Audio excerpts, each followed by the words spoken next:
যে মুমিন মুসলমান কখনো মৃত্যুকে ভয় পায় না, কি বলেন? বরঞ্চ মৃত্যুকে তারা সদরে গ্রহণ করে ইমান আমল ওয়ালা যারা, তারা মৃত্যুকে ভয় পায় না। ইমান আমল ওয়ালারা মৃত্যুকে গ্রহণ করে নেয়। মৃত্যু তো রবের পক্ষ থেকে কি বলেন জান্নাতে যাওয়ার একটা কি বাধা, এই বাধাকে ডিঙ্গিয়ে তারা জান্নাতে পৌঁছে যাবে। মৃত্যু মানে স্থানান্তর করা। মৃত্যু মানে কি করা বলেন? স্থানান্তর করা। আমাকে এখান থেকে ওই জায়গায় যেতে হবে। আর মৃত্যু ছাড়া তো দুনিয়ার জীবন শেষ হয় না, কি বলে? ঠিক না? এই জন্য মৃত্যুটা মুমিনের জন্য কি বলেন রহমত স্বরূপ। এটা আল্লাহর পক্ষ থেকে কি রহমত না উপহার স্বরূপ। কি স্বরূপ বলেন? উপহার স্বরূপ। যে আল্লাহ রাব্বুল আলামিন আমাদেরকে যে সময় মসজিদে আসার তৌফিক দিলেন, যে সময় আমরা মসজিদে আসলাম বসলাম, দেখেন প্রথম আল্লাহ তাআলার প্রশংসা করেছি। বলেন না কার প্রশংসা করছি? সত্যি করে বলেন তো, আল্লাহর প্রশংসার মধ্যে শান্তি অনুভব হয় কি হয় না? আল্লাহর প্রশংসার ভিতরে মুমিনের দিলের প্রশান্তির খোরাক জন্ম হয়। সুবহানাল্লাহ। যে আল্লাহকে ডাকে সেই তো আল্লাহর মজা বুঝে, কি বলেন? ঠিক না? যে আল্লাহকে ডাকে না সে তো আল্লাহ ডাকের মজা বুঝে না। যে নামাজ পড়ে বলেন না দিলে হাত দিয়ে বুকে হাত দিয়ে বলেন না নামাজের মজা যে পড়ে সেই বুঝে, কি বলে? যে পড়ে না সে নামাজের মজা বুঝে? আমি আপনাদেরকে কিভাবে বুঝাবো? যদি কোনো ব্যক্তি একনিষ্ঠ ভাবে নামাজের মধ্যে দাঁড়িয়ে যায়, আল্লাহর কসম ওই আল্লাহ আমার রব, ওই আল্লাহর হাতে আমি সৃষ্টি, সেই রবের কসম করে বলি, আমি মনে করি যে আল্লাহর উপর ভরসা করে আল্লাহর হুকুম নামাজের মধ্যে দাঁড়িয়ে যাবে, আল্লাহ রাব্বুল আলামিন ওই বান্দার জিম্মাদারি নিয়ে নেয়। বলে বান্দা তুই আমার জিম্মায়, আমি তোর সমস্ত জরুরত হাজত পূরণ করার জন্য প্রস্তুত। কোন সুবহানাল্লাহ। আল্লাহ রাব্বুল আলামিন বলেন এত পেরেশান কিসের? কত চিন্তা ভাবনা ডিপ্রেশনের মধ্যে আমরা সর্বদাই নিয়োজিত। কত চিন্তা ফিকির। এই দেখেন চাল দিচ্ছে এখানে বা পিসিপির মাল দিচ্ছে এখানে, নেওয়ার জন্য কত তাড়াহুড়া, কত চিন্তা ফিকির, আমাকে এটা নিতেই হবে।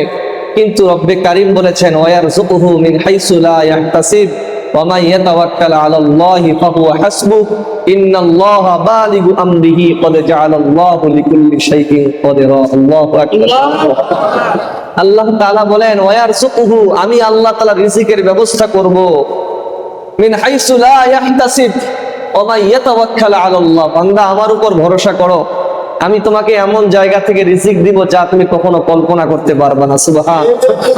আজকে কত পেরেশান। আমি আপনাদের কাছে বলতে চাই যে আমি গত রবিবারে ঢাকায় গেছিলাম, অসুস্থতার জন্য ঢাকায় গেছি।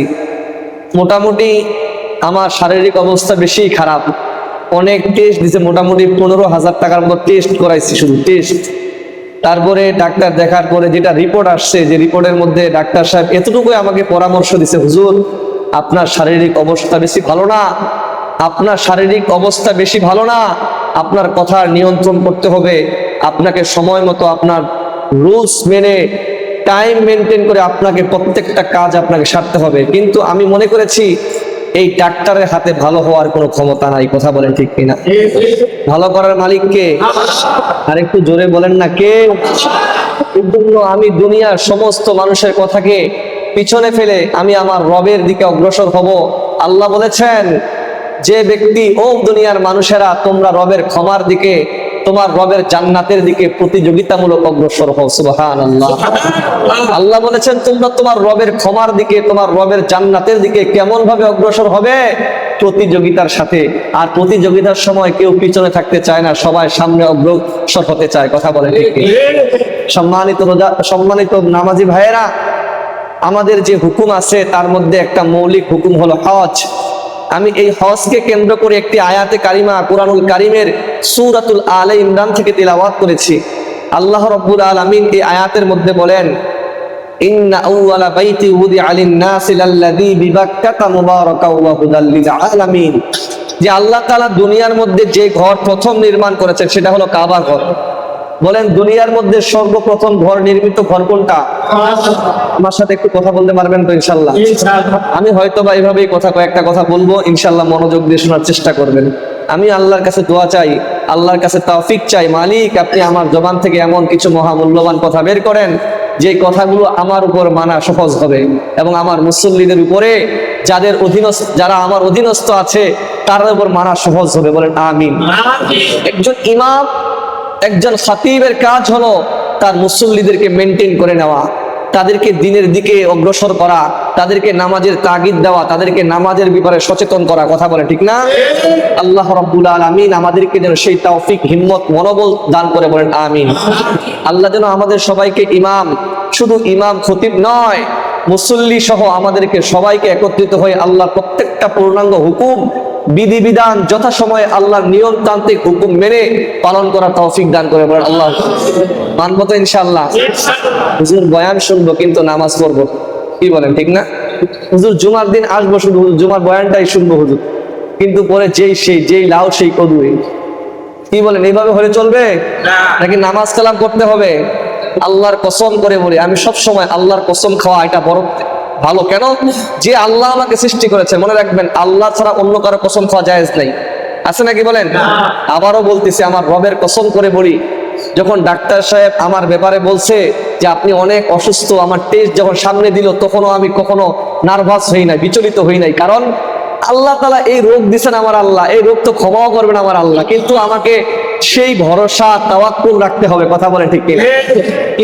কিন্তু মুমিনের জন্য আল্লাহ রাসূল সাল্লাল্লাহু আলাইহি ওয়াসাল্লাম বলেন, যদি মুমিন মৃত্যুবরণ করে নেয়, যদি মুমিনের সামনে মালাকুল মউত আজরাইল এসে দাঁড়িয়ে যায়, মুমিন কখনো পেরেশানি হবে না, ডিপ্রেশন হবে না, চিন্তিত হবে না। কারণ মুমিন জানে তুহফাতুল মুমিনিল মাউত, মুমিনের জন্য মৃত্যুটা হলো আল্লাহর পক্ষ থেকে বোনাস, উপহার স্বরূপ। সুবহানাল্লাহ। আর যারা দুনিয়ার মধ্যে বেনামাজি আছে, নাস্তিক, বেঈমান যারা আছে, আল্লাহর হুকুম লঙ্ঘনকারী যারা আছে, তাদের জন্য মৃত্যুটা হলো ডিপ্রেশন, চিন্তিত অবস্থায় হয়ে যাবে। মুনাফিক নার্ভাস হয়ে যাবে, মুনাফিক মৃত্যুকে দেখলে আতঙ্কিত হয়ে যাবে। কখনো মুসলমান মৃত্যু পাইয়া তার রবকে ভুলতে পারে না, অসুস্থতা তার রবকে ভুলাইতে পারে না। আমাদের ইতিহাস, ইসলামের ইতিহাস তাকিয়ে দেখেন, আল্লাহ নাম তার আইয়ুব আলাইহিস সালাতু ওয়াস সালাম। আইয়ুব নবী পয়গম্বর দীর্ঘ 18 বছর পর্যন্ত এমন কঠিন রোগাক্রান্ত হয়ে দুনিয়ার মধ্যে ছিলেন, কিন্তু 1 মিনিটের জন্য, 1 সেকেন্ডের জন্য তার রবকে কখনো ভুলে নাই। সুবহানাল্লাহ। বর্ণনার মধ্যে আছে, কিতাবের মধ্যে এসেছে, একবার আইয়ুব আলাইহিস সালাতু ওয়াস সালামের প্রতিটা শরীরের মধ্যে, অঙ্গের মধ্যে এমন ভাবে পচন ধরেছে, প্রত্যেকটা জায়গার মধ্যে কি হয়েছে বলেন? পোকা ধরে গেছে। কোনো জায়গা ভালো নাই, একমাত্র জিহ্বা ব্যতীত। আইয়ুব পয়গম্বর জিহ্বা দিয়ে বলে, আল্লাহ মালিকের জিকির করিলাম, ইলাহা ইল্লাল্লাহ, আল্লাহ তাআলা জিকির করে, কিন্তু কি দেখা গেল, এক পর্যায়ে ওই জিহ্বার মধ্যে পর্যন্ত পোকা ধরে গেছে। কিন্তু 1 সেকেন্ডের জন্য, 1 মিনিটের জন্য, 1 মুহূর্তের জন্য আমার রবের প্রশংসা, রবের হামদ, রবের জিকির কখনো ভুলে নাই। সুবহানাল্লাহ। এই জন্য অসুস্থ তো মুমিনদেরকে কখনো নার্ভাস করতে পারে না, বরঞ্চ অসুস্থ আকে স্ট্রং করে দিবে, আল্লাহর প্রতি ভরসা বাড়িয়ে দিবে। কথা বলেন ঠিক কিনা? পৃথিবী বিখ্যাত একজন ব্যক্তি আছেন, নাম তার ছিল আলী বানাত। অস্ট্রেলিয়ার এক যুবক, আপনারা দেখবেন নেটে গুগলের মধ্যে সার্চ দিবেন, দেখবেন তার জীবনী বের হয়ে আসবে। নাম কি বলেন? আলী বানাত। বলেন নাম কি? কিন্তু আমার সময় সংকীর্ণতার কারণে আমি আমার এই টপিকসে কথা বলবো না, কিন্তু পর্যায়ক্রমে চলে আসছে কথাটা, বিধায় আপনাদেরকে স্মরণ করে দিলাম। অবশ্যই যদি বলি, সামনের সপ্তাহে এই বিষয়টা বলার চেষ্টা করব। আলী বানাত অস্ট্রেলিয়ার এক যুবক, ইয়ং যুবক, অল্প বয়সে তিনি ক্যান্সারে আক্রান্ত হয়েছে। বলেন না কি ক্যান্সারে কোনো অ্যান্সার আছে নাকি? আরে কথা বলে না, আছে নাকি? ক্যান্সারের হাত থেকে বাঁচছে কেউ? বলেন বাঁচে কেউ? এটা প্রায় 99% মৃত্যুর সম্ভাবনা থাকে না, 90% কি থাকে, 90% মৃত্যুর সম্ভাবনা থাকে এই রোগে। আলী বানাত মুসলমানের যুবক, মুসলমান সন্তান, কিন্তু তার টাকার কোনো অভাব ছিল না। যে রোলেক্স ঘড়ি পরতেন কয়েক লক্ষ টাকা দাম, এক একটা জুতার দাম কয়েক লক্ষ টাকা, এক একটা চশমার দাম কয়েক লক্ষ টাকা। আলী বানাত যখন শুনলেন তিনি কি হয়েছেন বলেন? ক্যান্সারে আক্রান্ত। তখন তিনি আগে যা করতেন সব কিছু ভুলে গেছেন, বলে এই রোগ আমার জন্য আল মুসিবাতু মির রাহমাতিল্লাহ, আল্লাহর পক্ষ থেকে রহমত স্বরূপ। সুবহানাল্লাহ। কারণ এই রোগ আমাকে আল্লাহকে চিনাই দিবে, এই অসুস্থ আমাকে আমার রবের সাথে পরিচয় করে দিবে, এই অসুস্থ আমার ইবাদত আমাকে আল্লাহর ইবাদত করতে সহজ করে দিবে। কথা বলে ঠিক? আপনারা বলেন না বাবা, যদি আপনার বাড়িতে কেউ অসুস্থ থাকে, বলেন তো কতবার আল্লাহকে ডাকেন? কথা বলে না, কথা বলে না, বুঝেন নাই কথা আমার? তাহলে বুঝলে কথা উত্তর দেন। বলেন, যদি আপনার বাড়িতে কেউ অসুস্থ থাকে, আপনার বাড়িতে বেশি থেকে বেশি পরিমাণ কি হয়? আল্লাহকে ডাকা হয়, ঠিক না?